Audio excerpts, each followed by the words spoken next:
Thank you all very, very much. Thank you. You're very gracious. Thank you. I know I'm doing all right when the band stands. Thank you, gentlemen.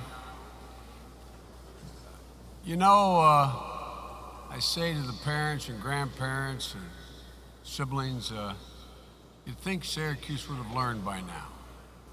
This is the 5th time Biden has addressed the commencement. I guess it's trouble getting anybody else to come. It's a great honor to be invited back. Dean Banks, thank you, not for the introduction, but for your friendship. And to the faculty and staff, thank you for your service to this great institution. I mean that sincerely. To the chagrin of some of my professors, I actually taught for 21 years at Delaware Law School, an advanced course in constitutional law and separation of powers. And so I would not be accused of having any conflict. I taught it on Saturday mornings. It was a 3-hour course, 3-credit course. And it satisfied for the writing requirement.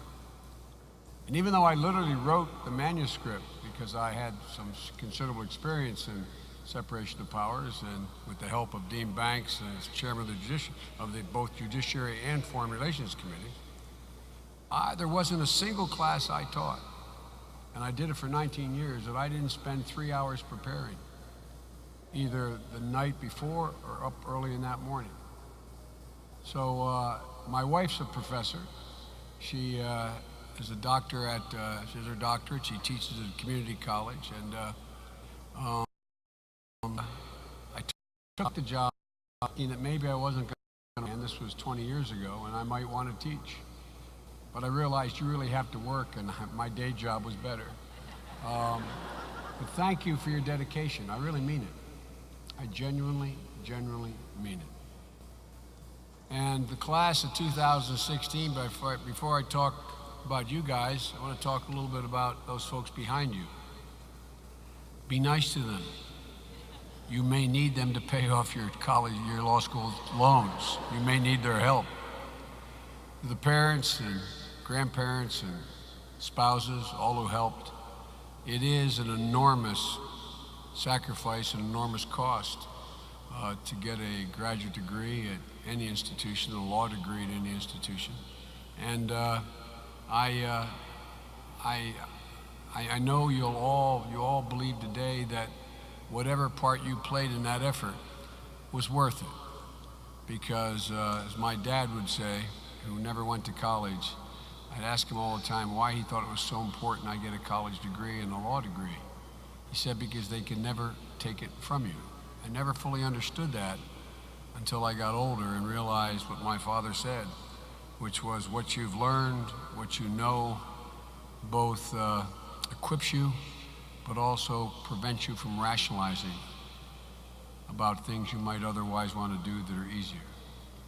And so I say to the class of 2016, you made it.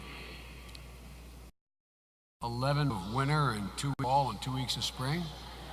I remember I told Dean this. I don't want to, I guess I shouldn't start telling stories because it'll take too long, but my son Bo, who was my son Bo, I talked to him every single day.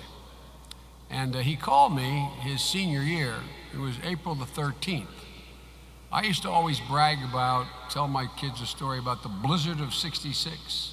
60 inches of snow here in Syracuse for real, 100 inches at Watertown. And I'd tell my kids and then my grandkids that story. So October the 13th, early in the morning, I got a call from my son. He never called in the morning. I said, "What's the matter, honey?" He said, "No, nothing, Dad. I just walked up from Genesee." He said, I just want you to know it's April 13th. It was Friday, April 13th. I thought he was going to make some joke about it being unlucky. I said, "You know, everything unlucky for everyone else is lucky for Biden's."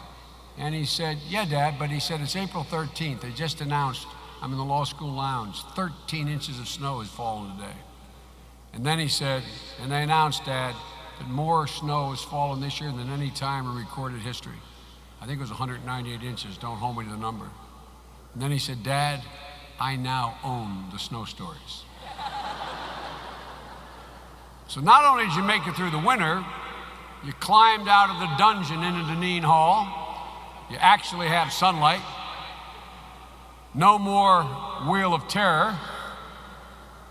No more nightmares. Professor Lampe would be calling on you in class. I had a similar experience with a professor named Alexander, who was my torch professor. Because I was a scholarship student, I got to take roll and sat all the way in the back. No one was ever absent. And everybody dreaded being called on by Professor Alexander. And I had not prepared all that well. As a matter of fact, I'm embarrassed to say I hadn't even purchased the book yet. And I was in the back of class, and I had a great friend named Clayton Hale, who lived here, is a lawyer here, a brilliant guy who I'd always be able to borrow Clay's notes on the way home. And so he called on me. I didn't know, I hadn't read the case. I stood up and I gave a 10 minutes exposition on the case. And when I finished, the entire class stood and applauded. And the president of the guy who graduated at number 1 in our class, wanted to become the managing partner of Sullivan & Cromwell, said, reminded everyone when he supported me running for president, he said, and the professor looked at Biden and said, you know, Mr. Biden, you'll probably become a very good advocate. It's obvious you don't know a damn thing you're saying, but you spellbound the class for 10 minutes. That sort of summarizes my career at Syracuse. But it's a true story, unfortunately. He went on to be dean of a law school on the West Coast. It's a genuine honor to be back at a place I love. A law school where I made incredible friends who have lasted my whole life, including my best friend, Jack Owens, who ended up becoming my law partner and then my brother-in-law. Bob Osgood, Don Parsons, Clay Hale, Eddie Moses, Joe Watt, John Covino, Don McNaughton, who named the facility after his mom, and so many others. This law school educated and stood by me throughout my career. Professor Tom Maroney, I don't know, I told he may be here, one of the finest guys I've ever known. And where are you, Tom? Stand up, man. Stand up.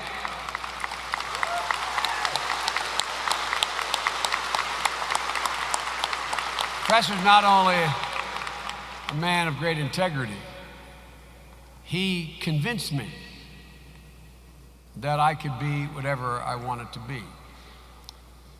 The only reason anybody ever questioned his judgment is he gave me an A in his course.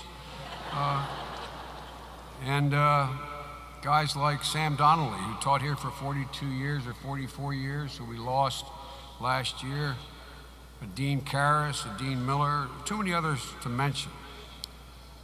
They did everything for me. They helped me.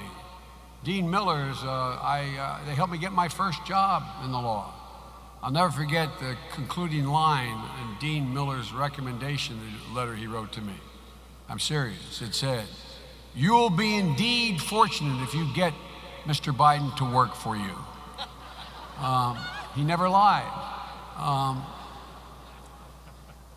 My classmates and my professors literally helped me get elected to the United States Senate at age 29.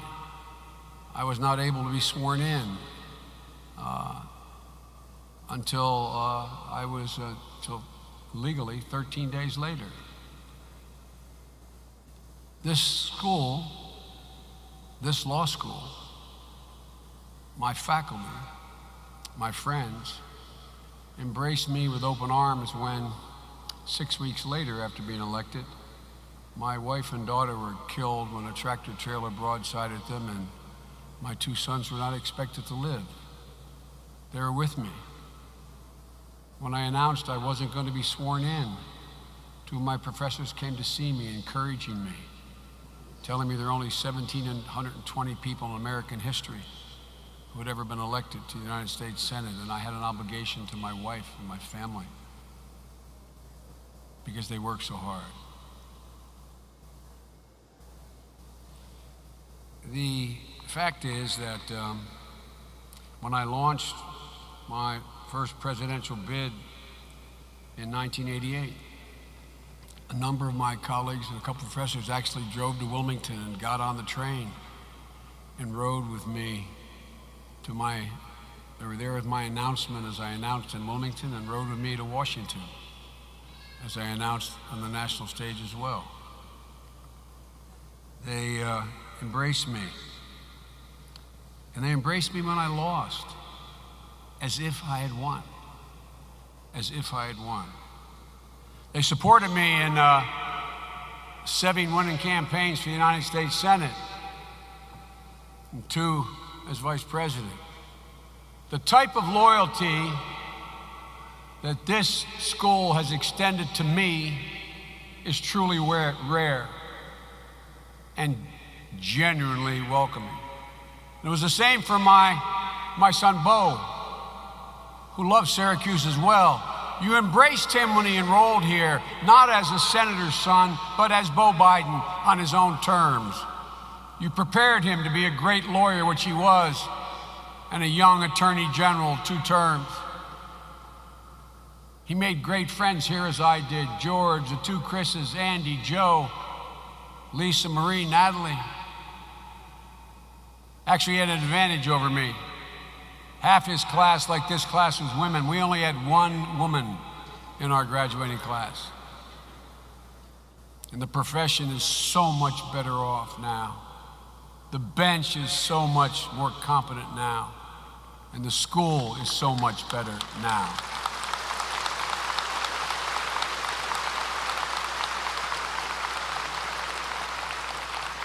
Some of you may think I'm engaging in hyperbole when I talk about the loyalty.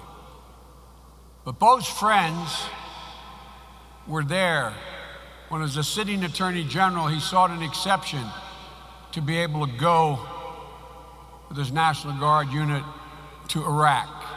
They literally there and saw him off when he volunteered to deploy as the Army Brigade Trial Counsel. And after a year in Iraq, when he came home, as a proud veteran, having been awarded the Bronze Star, the Legion of Merit, the Delaware Conspicuous Service Cross, his law school friends were literally there when he disembarked. They stayed in contact with him when 3 years ago he was diagnosed with a death sentence of stage 4 glioblastoma of the brain. They visited him whatever hospital he was in, whether it was in Texas at one of the great cancer hospitals, or at Jefferson in Philadelphia, or at Walter Reed at the end. They're still there, looking out for my Bo's children, Natalie and Hunter, his wife Hallie. And Dean, the school continues to look out for my boy's memory, honoring him today with a scholarship named after him. The affection for Syracuse Law School runs deep in the Biden family. 2 generations, approaching 3. Dean Banks, on behalf of my son Hunter, who made a mistake and went to Yale Law School,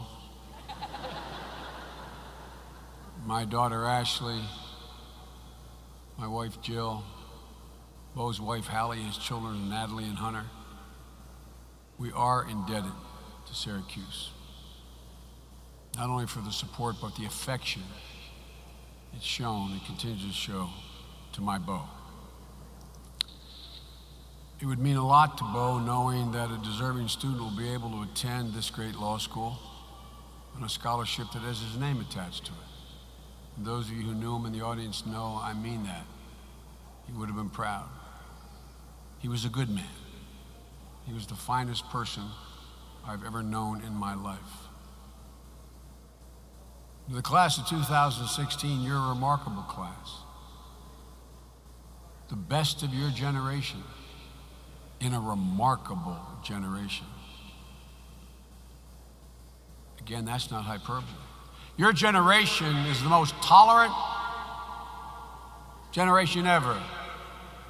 And with the intellectual horsepower and the tools to be able to make things happen, to get things done. And now, as you sit there, many of you have or are in the process of deciding, what will you do with all this capability?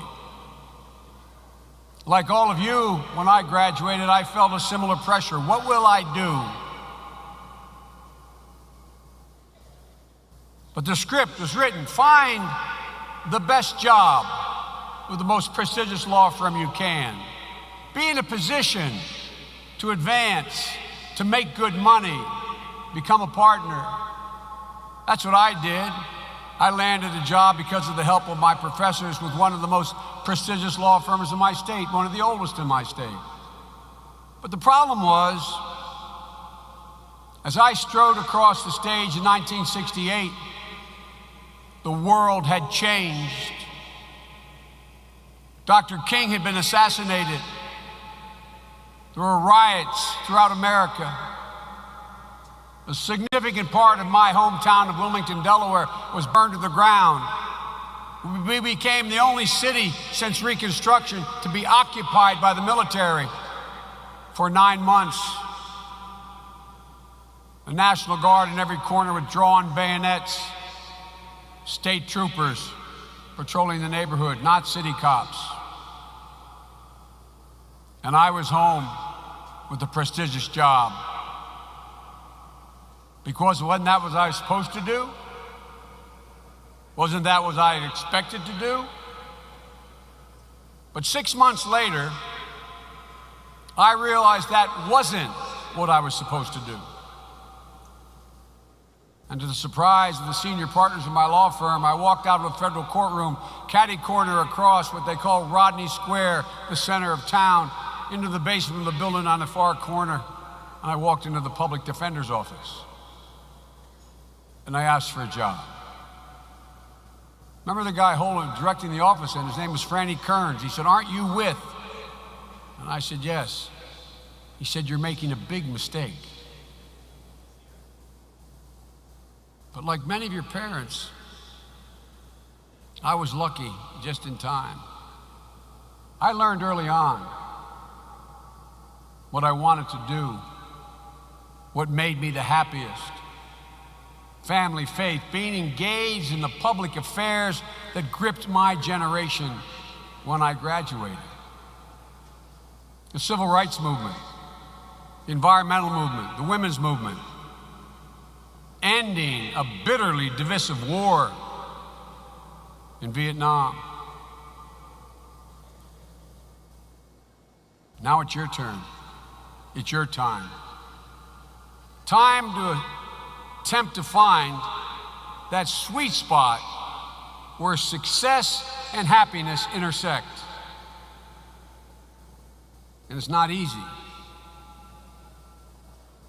Some of you will go into and onto powerful law firms on Wall Street, government service, prosecutor's office, public defenders. Some of you will take the knowledge and be successful entrepreneurs represent nonprofits.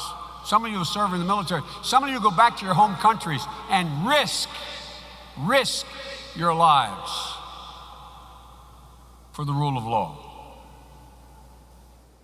But all of you will have one thing in common. You'll all have to figure out how to balance success, happiness, and ambition.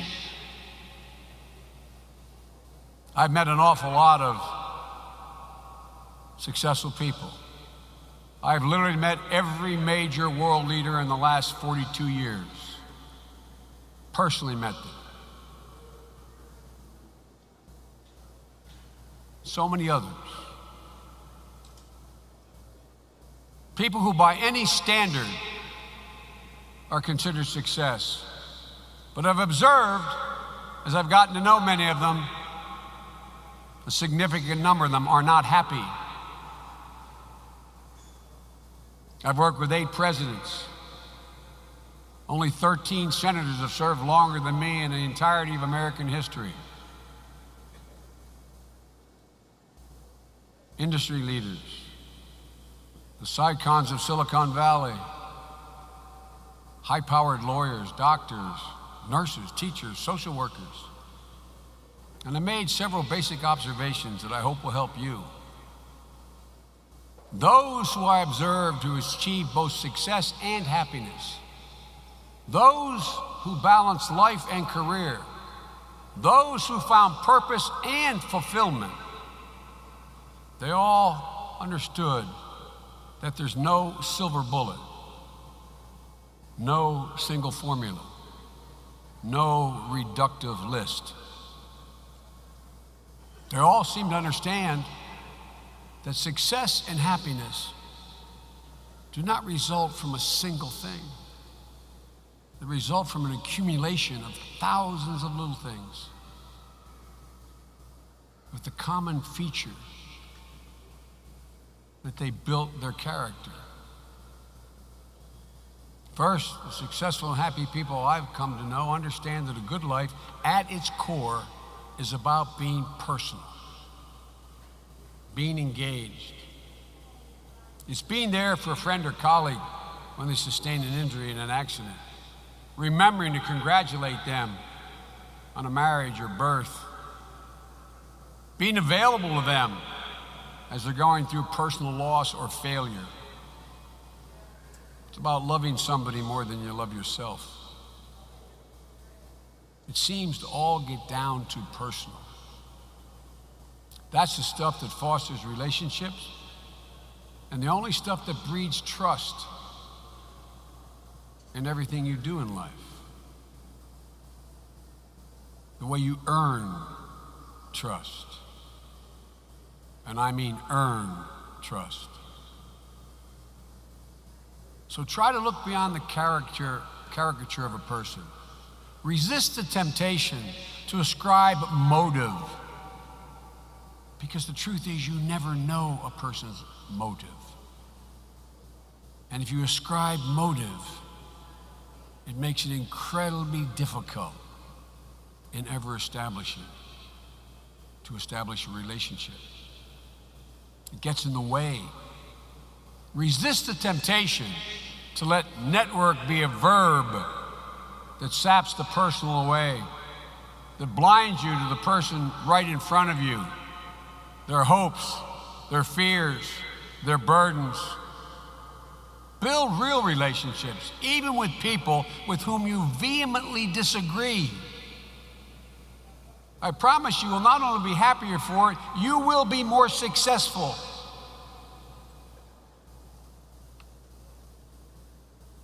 Second thing I've observed, they all believe although no one is better than them, everyone is their equal and entitled to be treated with dignity and respect,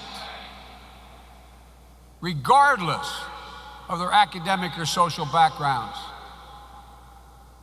Think of the people you know who respond to pedigree, who respond to social standing. I've noticed that the ones who had the most success and were most respected were the ones who never confused academic credentials and social sophistication with gravitas or judgment. You know a lot of people who are incredibly bright who lack judgment. They do not necessarily go together. And don't forget about what does not come with your LLM or your JD. And that is the heart to know what is meaningful and what is ephemeral, and the head to know the difference between knowledge and judgment. The third thing in my experience they all seem to have in common is that they have resisted the temptation to rationalize. My chief of staff and later United States Senator Ted Kaufman, a graduate of Wharton School, a brilliant guy. Every new employee we'd hire, the last thing he'd say to them, never underestimate the ability of the human mind to rationalize. to end up with the ends justifying the means.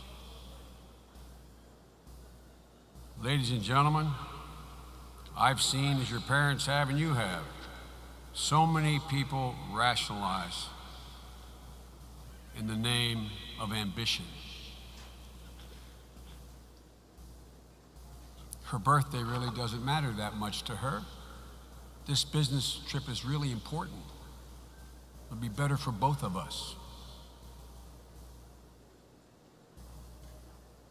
I know this isn't the last game,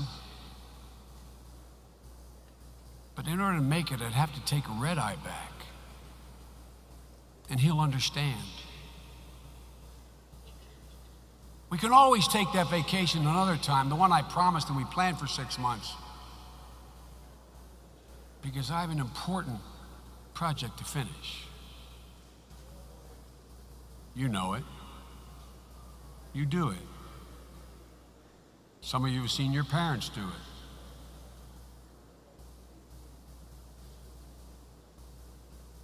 And resist the temptation to rationalize what others view as the right choice for you, instead of what you know is right, what feels right in your gut, based on what's important to you. Let that be your North Star. As I've said at other graduations this year, I know your generation faces an incredible amount of pressure to succeed now that you've accomplished so much. Your whole generation faces the same pressure. This remarkable generation. You race to do what others think is the right thing in high school, the right courses to take. You race through the blood sport of college admissions and law school admissions. You race through Syracuse Law, ready for the next big thing. And I know you'll be reluctant to admit it, but along the way, you compare yourself to the success of your peers on Facebook, Instagram, liking, Twitter.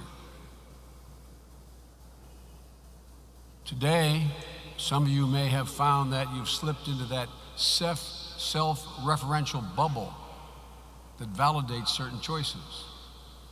The bubble that expands once you leave campus. The pressure and anxiousness as well. Take a certain job. Live in a certain place. Hang out with the same kind of people. And for God's sake, don't take a real risk that could impact on your career, all the time while getting paid for the false sense of both. You have the intellectual horsepower to make things better in the world around you. As I said, you're the most tolerant generation in American history. But intellectual horsepower and tolerance alone do not make a generation great. Unless you can break out of that bubble of your own making, technologically, geographically, racially, socioeconomically, truly connect with the world around you. Some of you rationalize you don't need to be engaged. But you can't cordon yourself off from the effects of climate change. When your brother is not allowed to marry the man he loves, you are diminished.